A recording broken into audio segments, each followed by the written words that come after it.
sot është dita ku të gjithë ne duhet kujdesemi për tokën, duhet kujdesemi për natyrën, duhet t'i kushtojmë pak vëmendje më të madhe asaj.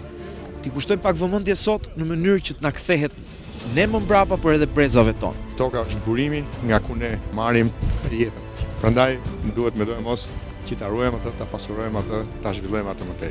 Tema globale e festimit të ditës së tokës është të investojmë për tokën tonë, edhe ju e keni treguar më së miri përmes investimit të pemëve që jo vetëm përmirësojnë ekosistemin e kësaj zone, por në të njëjtën kohë jam e sigurt që do të përmirësoj pozitivisht situatën e erozionit.